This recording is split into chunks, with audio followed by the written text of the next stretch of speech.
kanlungan lang ng mga pambabatos na may sariling agenda. Magiging palusutan ng Senado. At isa naman lang yan. Wala pa po kami nagawa ng mga sinagot. Palitan ng ano para sa sariling ano. Hindi silang tatrabaho para sa mamayan. Tatrabaho sila para sa sarili ng mga agenda. Walang kwenta na to Senado na to.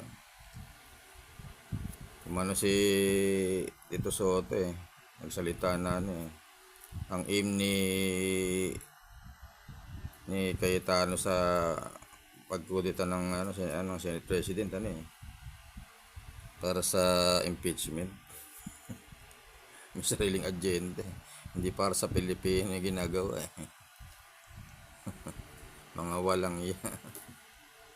Nagawang kanlungan lang yung Senate para sa sarili kapakinabangan.